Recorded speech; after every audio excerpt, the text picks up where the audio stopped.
Hi, இது உங்க VSK. இன்றைக்கி நம்ம பார்க்க போகிற ஹாரர் மூவி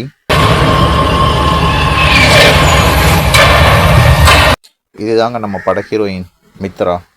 ஆர்கிடெக்ட் கன்ஸ்ட்ரக்ஷன் சைட்டில் ஒரு கோயில் கன்ஸ்ட்ரக்ஷனுக்கு இடையூறாக இருக்குது அப்படிங்கிறக்காக அந்த கோயிலை இடிச்சிட்டு புதுசாக ஒரு இடத்துல கன்ஸ்ட்ரக்ட் பண்ணிடலான்னு சொல்லி அந்த கோயிலை இடிக்க சொல்கிறாப்புல.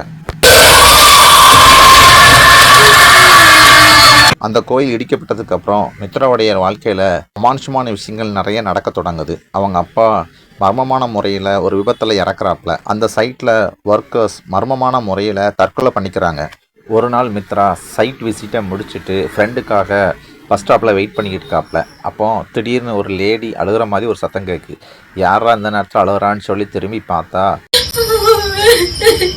கருப்பு உருவம் தரையில் உட்காந்து அழுதுகிட்டு இருக்கு. என்னடா இது யாருன்னு தொட்டு பார்க்கலான்னு கையை கொண்டு போனால் அப்போ மித்ராவுடைய ஃப்ரெண்டோடைய வண்டி ஆரன் சத்தம் கேட்கு. வண்டியை பார்த்துட்டு திரும்பி பார்த்தா அந்த கருப்பு உருவத்தை அங்கே காணும். அடுத்த நாள் மீட்டிங்கில் இருந்த மித்ராவுக்கு ஒரு புலம்பல் சத்தம் கேட்டுச்சு. என்னடா யார் புலம்புறான்னு சொல்லி திரும்பி பார்த்தா ஸ்கூல் யூனிஃபார்மோட ஒரு சின்ன பிள்ளையோட பின்பம் அந்த கண்ணாடியில் தெரியுது.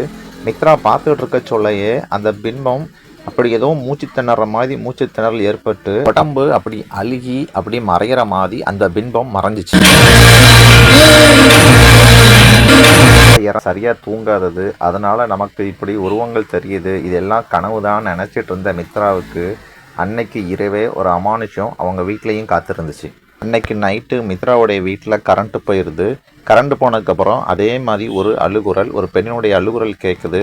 மித்ரா யார் அழுகுறா என்ன அப்படிங்கிறத கண்டுபிடிக்கிறதுக்காக செல் டார்ச்சை யூஸ் பண்ணி வீடு ஃபுல்லாக தேடுறாப்புல. அப்போ அந்த சத்தம் அப்படி குறைஞ்சி கடைசியில் ஒரு ரூம்குள்ளே கேட்குது. என்னடான்னு சொல்லி ரூமை திறக்கிற போகிறப்ப கரண்ட் வந்துடுது. மித்ரா தன்னை சுற்றி நடக்கக்கூடிய அமானுஷத்தை தன்னுடைய ஃப்ரெண்டான ஷாலினிக்கிட்ட ஷேர் பண்ணுறாப்புல. ஷாலினி தன்னுடைய ஃப்ரெண்டான சைக்காலஜிஸ்ட் டாக்டர் விஸ்வாவை மித்ராவுக்கு அறிமுகப்படுத்துறாப்புல. விஸ்வா மித்ரா கூட பேசிட்டு இருக்க சொல்லியே விஸ்வா மித்ராவுக்கு பின்னால் ஒரு ஆன்மா நிற்கிறத நோட் பண்ணுறாப்புல. விஸ்வா மித்ரா கிட்ட ஒரு ஆன்மா அவங்க கூட கம்யூனிகேட் பண்ண ட்ரை பண்ணிக்கிட்டு இருக்கு அப்படின்னு சொல்கிறாப்புல.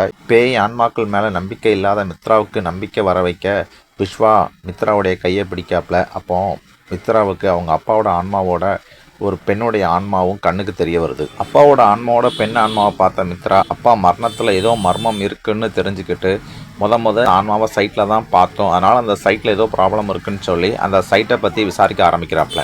தொடர்ச்சி அடுத்த வீடியோவில் பார்ப்போம். பாய்.